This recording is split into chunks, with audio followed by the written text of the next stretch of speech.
we're going to talk about the difference between bevel down and bevel up hand planes.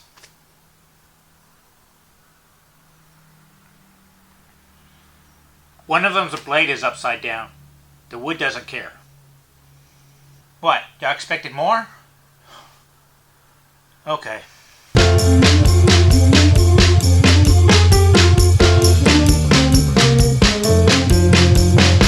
So for examples of a bevel up plane, we're going to be using my Veritas jack plane. And for an example of a bevel down plane, we're going to be using my Miller Falls, which is very similar to the Bailey's, only better. So let's look at the differences between the two. The main one being in the blades.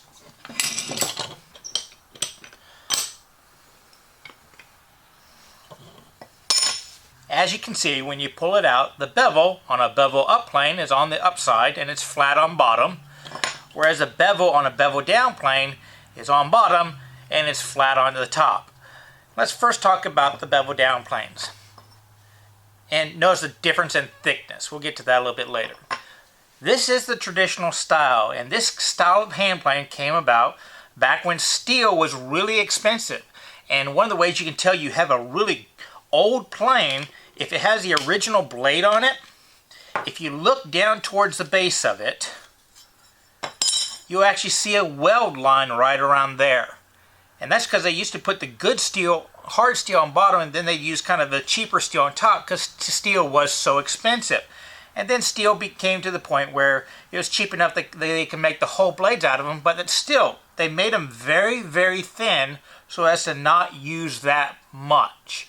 Now, if you were to cut with just this blade, you would get a lot of chatter because the blade itself would vibrate. You can flex it with your hands. And as you're going through the wood, if you've ever seen those chatter marks, that's typically caused by a blade flexing. So what they did, not only to increase mass, but to put the blade under tension, is they created these chip breakers. And the chip breakers have many other purposes. I have another video on talking about chip breakers from a few weeks ago that I'll put a link down below to. And they added mass, but they also put the blade in tension, because whenever you assemble this chip breaker to the blade, it squeezes the spring down. So it acts like one big piece of metal that has a different thickness throughout. So it's a little bit thicker down there than here, and that kind of counteracts a lot of vibration if you understand a little bit of physics. The other thing is, you basically have three parts to a blade on a bevel down. You have the screw, and you have the chip breaker, and then you have the blade. The chip breaker controls not only how shavings come off the tip of the blade, but also how you adjust the blade left, right, and up and down, because it has a little slot right here that engages in with the plane. Whereas most bevel up planes, they use a fairly thick blade, and that thickness detracts from any kind of vibration, and all the adjustment mechanism, the adjustment slots are in that blade. I do find personally that this is an easier blade to sharpen because it has such a wide bevel. I can actually find it, hear that? Very easily to sharpen it by hand. You don't really need a jig with one of these. It's very easy to learn sharpening. Whereas with these, they're actually such a small bevel that you can't really feel it that easy. And there are a lot of people out there that just tell you don't worry about it, just get it close, and it's okay to add a kind of concave to this if you are sharpening it by hand, which most of us nowadays, I believe, probably use the hollow grinding method. And since that bevel just isn't that big, it's a little bit more difficult to do it that way. Now, there are a lot of aftermarket companies if you want to get a thicker blade to make it perform even better. But when you do that one, you have to be considerate of the plane bodies. If you look at these, most all Bailey styles, and this is Miller Falls is very similar, they have a frog. And a lot of us make sure that the frog is in line with this base section right here. But the frog is movable with these two screws. You can move it forward and backwards. That way, if you want to increase the tightness to the mouth, to make it take a finer and finer shaving and curlier and curlier, more difficult wood, you can do that. It's a simple process, but you do need to take into account that A, you need to leave enough room for the shavings coming out, but B, if you put a thicker blade on it, some planes might not have the adjustment room coming back so that you have to have enough of an opening in front. And believe it or not, it is not uncommon for this front metal piece right in front of the mouth to break off on these because the pressure of the shaving coming up is so much it pinches it, they just snap off. The older ones were not the nice ductile metal they have. They're the kind of metal where you hit them with a hammer and they crack.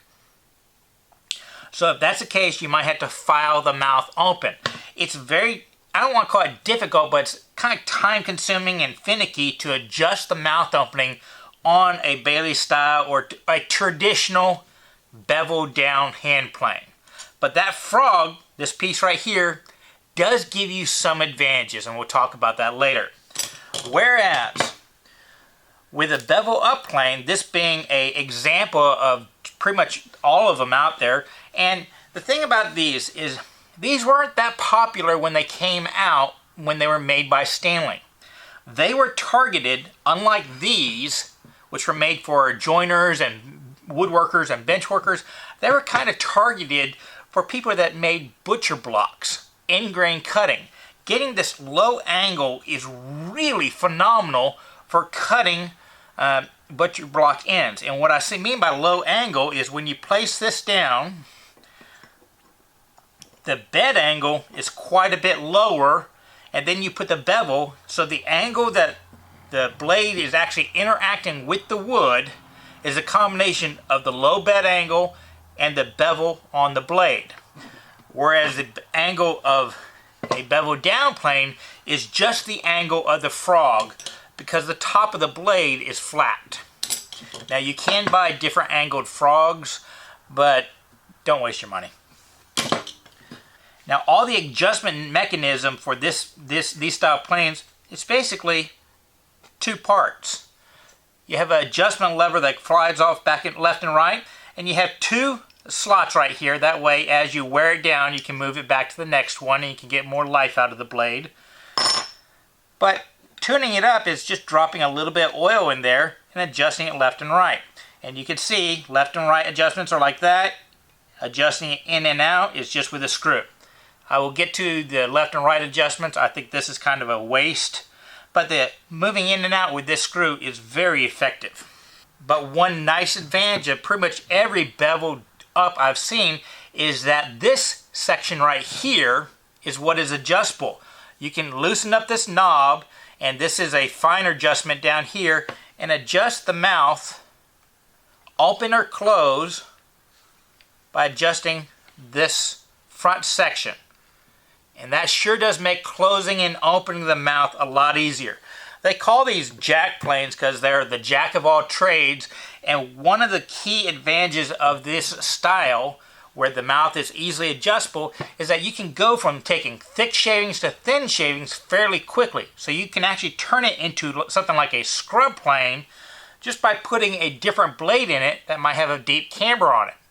And if you need to take a really fine shaving in something like a coarse wood, well, just put a different blade on it that has a steeper angle so that the combination of the bed angle and the blade angle makes it a little steeper. In fact, I typically keep 3 blades for this hand plane.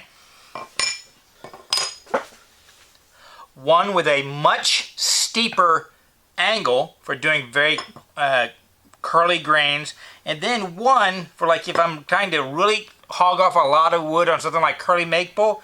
It's what they call a tooth blade. And these are kind of unique to these bevel up styles. It allows you to take thick shavings without getting as much tear out. Now that isn't to say that you can't do a very similar thing with a bevel up plane. You can buy a new chip breaker and blade combination and just get it nice and concave so that you can use it as a scrub plane, and then file open the mouth a little bit more so those thicker shavings can come out.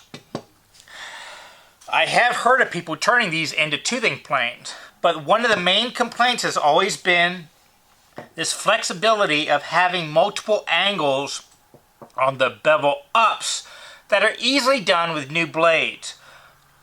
You can do the same exact thing. You can increase the frog angle or the combined angle right here by simply putting a back bevel on your blade. But if you do that one, you're pretty much making the blade unique to that angle. And what I mean by back angle, the bevel is on this side. If I were to, instead of making this dead flat, to sharpen it down a little bit, then you get the same kind of effect where the angle of the blade going through the wood is a combination of the frog and the blade itself. So in effect, you can raise it up a little bit to make it a little bit steeper for those very difficult grains. But once again, if you ever want to remove that back bevel, you have to grind off quite a bit of metal to do that. So all this might be telling you, hey, maybe these bevel-up planes are a technological leap forward, and that's what you should get. Hold your horses. There's a reason why those guys that used to earn a living preferred this, I'm going to call it a Bailey style from now on, of plane versus the bevel-up plane, because they had this as an option. Remember me telling you that this was kind of originally designed to flatten butcher block, to cut end grain. And that makes it phenomenal for like shooting boards and stuff like that. Much better than this style. Both will get you a good crisp edge if you got a clean, sharp blade, but this is easier for cutting end grain. But those guys didn't cut end grain that often with a hand plane. That's what the saws were for.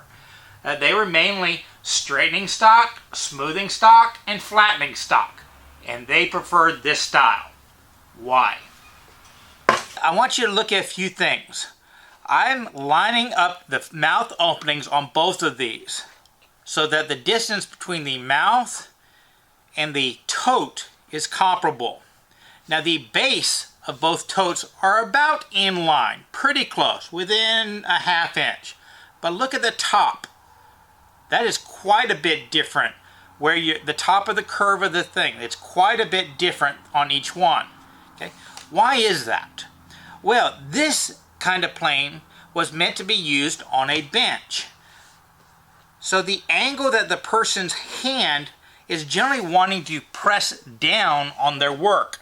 So if I am standing up and planing a board, my feet are in the right position, this bench is right around knuckle height, so it's a typical hand plane bench, and you've got a board right here. My force of my hand is going down through the board into the bench at about the same angle as the frog.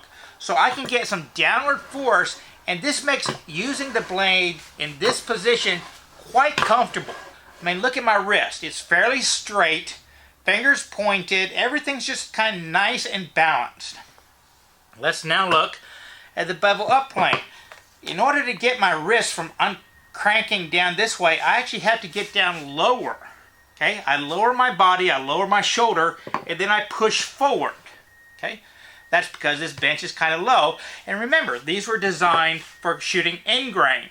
So you would have to get more force going forward. It would take more muscle to get through those end grains. Okay, but I want you to think about this. Most of us are not four squaring our boards with a hand plane anymore. I mean, me personally, I'm going to use my bandsaw and jointer. So this kind of cutting is more of a finished cutting action for me. So I'm not going to be doing this all day long.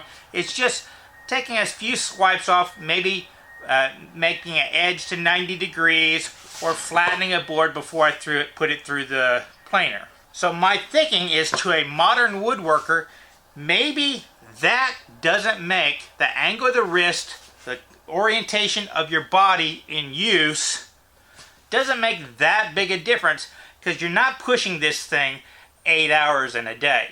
And along those same lines, one of the brilliant things about these Bailey style frogs is how you can adjust them left and right and progress them up and down. These tools were designed in a time where the hand plane was all you had. There was no option to go to a thickness plane or a joint or your table saw or anything like that. This was your main tool along with your saws and chisels. As such, people got used to them. They could adjust these things without even touching or thinking about it and just react as they were going. And if you've ever seen videos from like the 30s and 40s of the guys that were retiring at that point in time, before machinery really came into existence, you saw them, they were just working along. They weren't thinking about it. But if you look at the shavings coming off, they might be jointing a board and then all of a sudden their thick shavings coming off. And without any stopping, there'd be thinner shavings coming off. They could actually adjust it from left to right, and they just got into motion. They're just planing along.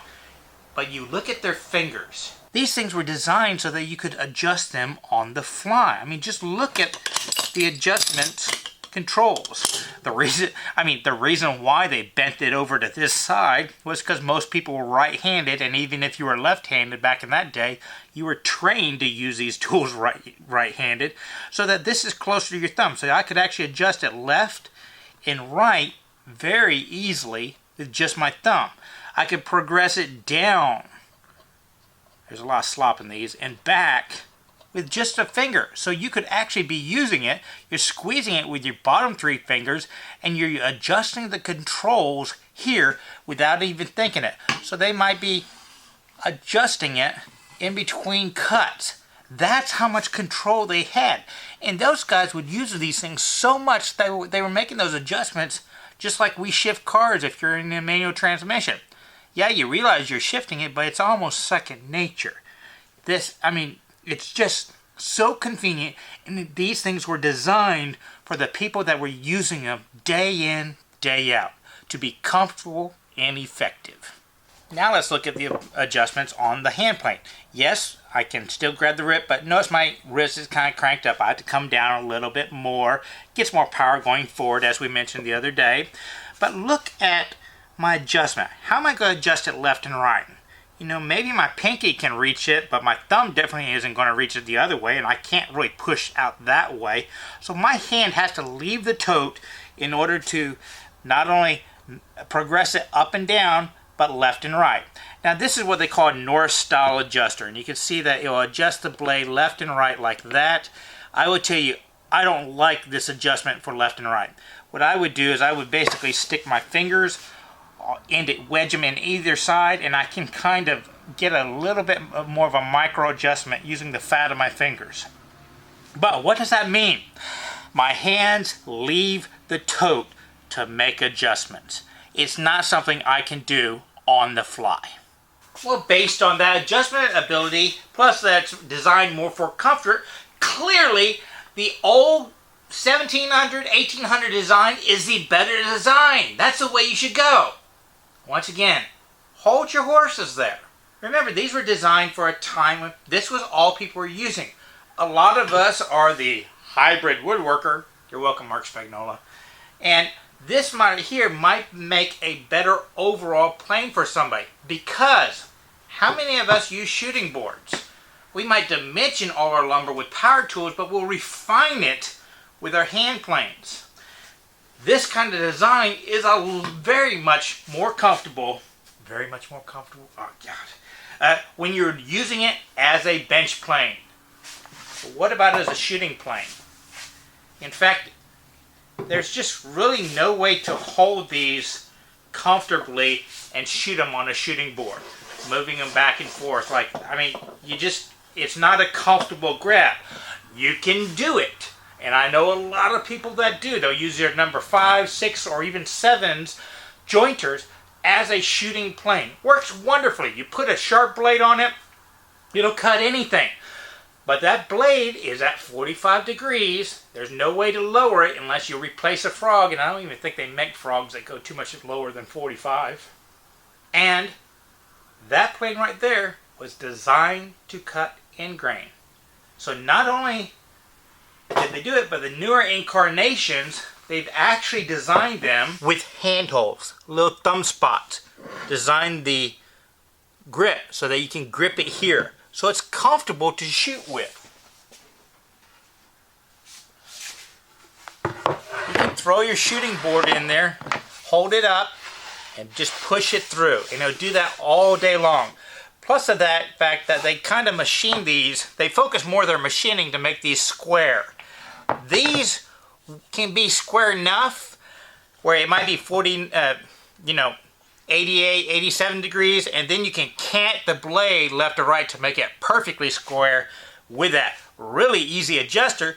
But once again, how are you going to hold it? It's, you kind of shove your hand in here, it binds, I mean, yeah, okay. So, ergonomics might be for the modern day woodworker that's doing a lot of shooting, this might be the way to go. Plus the fact, we talked about this bench being designed for hand planing. It's right about my knuckle level. So it is very comfortable to use a hand plane like that. But a lot of people nowadays will make their workbenches a little bit higher because they're mainly using power tools like routers and cross-cut circular saws and all that kind of stuff. With a higher workbench, this angle right here kind of comes a little bit more neutral, a little bit more comfortable. Another aspect is these modern jointers. Notice how flat they are in the front. This allows you to better do proper jointing techniques. Because if you're jointing a board, meaning getting the edge perfectly 90 degrees or matching two boards up and then getting them both at the same angle so that when they flip up they're a flat board, well, the idea is you want to put your thumb on the base because it gets you closer to the wood. It gives you more control. You can use your finger as a fence and you can put more pressure on one side or the other. You don't hold the knob because the knob makes you kind of go too far forward and it's just hard to control that left and right pressure action. You can also bring it down closer to the blade if you're doing shorter boards. But with a traditional style, that's a lot more difficult. The ridges are a lot higher. You have ridges up close to the blade. It's just not designed for that. To do that one with a jack of all trades, you basically have to invest in another plane, like this number 7 right here. And notice how much wider it is. You can use your proper techniques. And the jointers are typically a little bit wider, more like the jacks. So, there is really no one answer which is best and which is worse. They have different functions. I personally do think that the bevel-ups have a little bit more flexibility. And if you're just getting back into woodworking or if this is a weekend hobby, think about how much is that comfort, speed of adjustment advantage going to be. And don't let me diminish that aspect any. The traditional styles are more comfortable if you're using them a lot. And even today, the guys that are dedicated hand tool woodworkers, a lot of them will have either this version or the lie-nielsen version. I think the lie-nielsen version even offers what he calls a hot dog, which is a little handle that you can attach to the side to make it even more comfortable for shooting. But their main go-tos are traditional Bailey styles, whether they're the lie-nielsen, Veritas, Old Stanleys, or the Premier Miller Falls. They just prefer them because they're using them a lot. They're using them more in the style of those original craftsmen from the 17, 18, and early 1900s. So it really comes down to what you plan on doing, or, I hate to say it, there's a little bit of more of a image aspect to this one. These are the true woodworkers a lot of times you come out with. But I will tell you this. You see these sitting on my bench over here? I keep two number 5s, a Miller Falls and a Stanley. I have a number 7 up there, and I have a number 3, and I think I have, number 3's put up, and I have a number 4 out there. I keep those mainly for demonstration purposes. If I'm looking for a metal body plane, this is what I reach for.